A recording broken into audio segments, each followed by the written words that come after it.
धन की हमारे पास कमी नहीं है, लेकिन आयोजन ये विश्व स्तरीय है, इसलिए विश्व स्तरीय आयोजन की हम उसी प्रकार से व्यवस्था कर रहे हैं और अच्छा सिंहस्थ करेंगे।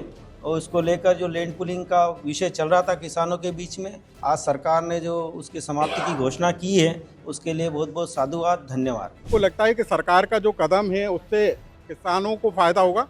निश्चित रूप से किसानों को जो जमीन लैंड पूलिंग के माध्यम से सरकार हड़पना चाहती थी, वो जमीन किसान भाई के पास रहेगी। मध्य प्रदेश के उज्जैन में लैंड पुलिंग मामले को लेकर मध्य प्रदेश की मोहन सरकार ने एक बड़ा फैसला लिया है। लैंड पुलिंग को निरस्त कर दिया गया है। इस पूरे मामले को कांग्रेस ने जोर शोर के साथ उठाया था। इसके अलावा संघ से जुड़े भारतीय किसान संघ ने इस पूरे मामले को लेकर आंदोलन करने की चेतावनी दी थी और इसके बाद मुख्यमंत्री निवास पर किसान संघ के प्रतिनिधि मुख्यमंत्री मोहन यादव से मिले और उसके बाद सरकार ने लैंड पुलिंग को निरस्त कर दिया। हम आपको बता दें कि लैंड पुलिंग करने के पीछे वजह ये थी कि सिंहस्थ 2028 का आयोजन होना है और सरकार की मंशा ये थी कि जो लैंड पुलिंग के जरिए जमीन अधिग्रहण की जाएगी वहां पर स्थायी निर्माण किया जाएगा और इसी को लेकर किसान जो हैं वो विरोध कर रहे थे और कांग्रेस के विधायक जो हैं महेश परमार जी हमारे साथ मौजूद हैं और जिला अध्यक्ष जी भी हमारे साथ मौजूद हैं। हम इनसे जानेंगे कि अब इससे फायदा क्या होगा।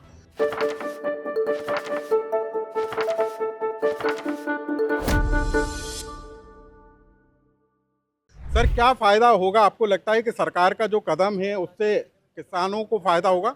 निश्चित रूप से किसानों को जो जमीन लैंड पूलिंग के माध्यम से सरकार हड़पना चाहती थी, वो जमीन किसान भाई के पास रहेगी। पहले तो किसान भाइयों के संघर्ष को, उनकी मेहनत को और उनकी सफलता को सलाम प्रणाम, उनको बारंबार बधाई।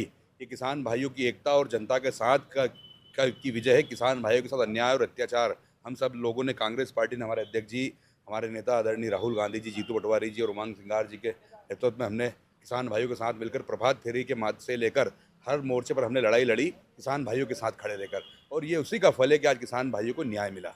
लेकिन सरकार कह रही थी कि स्थायी निर्माण होगा तो वो आगे भविष्य के लिए भी बेहतर होगा और लोगों को फायदा होगा और जो बाहर से लोग आएंगे उनके लिए भी फायदा होगा।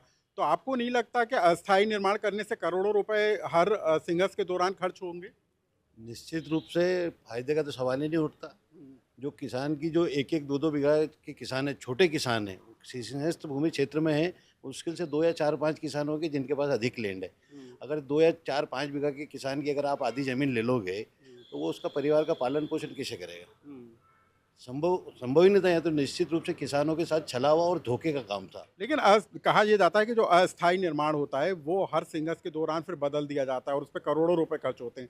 तो आप लोगों को नहीं लगता कि स्थायी निर्माण भी होना चाहिए लेकिन उसके लिए कोई दूसरी व्यवस्था हो? नहीं, स्थायी निर्माण की वहाँ आवश्यकता ही नहीं है। निश्चित रूप से उज्जैन शहर एक धार्मिक नगर है और छोटा सिंह क्षेत्र का विशाल आप कार्य क्षेत्र बढ़ा सकते हो, उसमें कोई दिक्कत ही नहीं है। महेश जी, इस बार सिंहस्थ 2028 को लेकर कहा जा रहा है कि विश्व स्तरीय होगा, अद्भुत होगा, इसका ग्लोबलाइजेशन किया जाएगा।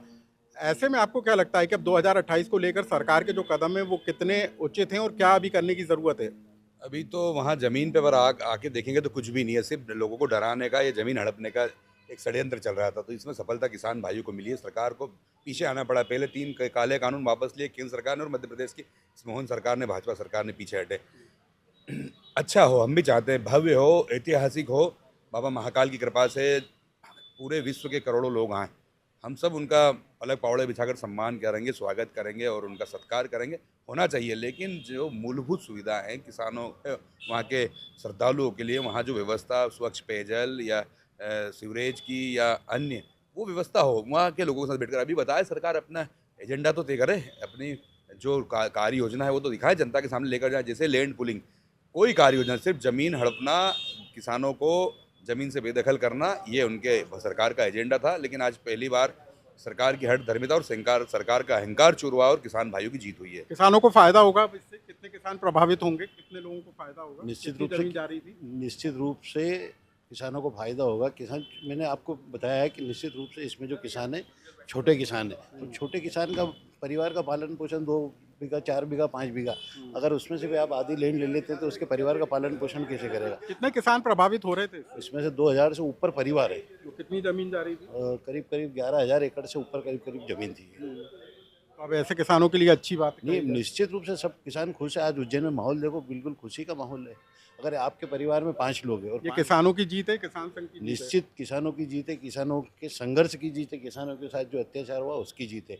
मतलब उज्जैन लैंड पुलिंग एक्ट के मामले में पुलिस प्रशासन का जिस प्रकार का रवैया था, मैं आपके माध्यम तक माननीय मुख्यमंत्री तक बात पहुंचाना चाहता हूं कि ये गांधी और गोडसे का देश में फ़र्क है। ये गांधी का देश है, गोडसे का देश नहीं है। अम्बेडकर जी के संविधान से चलता है। यहाँ अगर किसी को अपने आंदोलन करने का अधिकार है, रात को 2 बजे चोर और डाकुओं की भांति किसानों को घर से उठाना, पुलिस पूरे गाँव को छावनी बना देती थी। कांग्रेस इसका स्वागत कर रही है। बिल्कुल स्वागत करेंगे हम तो। ये कांग्रेसों की जीत है, किसानों की जीत है ये। तो मध्य प्रदेश सरकार का जो एक बड़ा फैसला हुआ है कि उज्जैन में जो किसान लैंड पुलिंग मामले को लेकर विरोध कर रहे थे, उस पूरे मामले को लेकर अब सरकार ने बड़ा फैसला करते हुए लैंड पुलिंग को निरस्त करने की बात कही है और इससे उज्जैन के उन किसानों को फायदा होगा जिनकी जमीन अधिग्रहित की जा रही थी और इसका विरोध किसान कर रहे थे। लोकमत के लिए भोपाल से अनुराग श्रीवास्तव।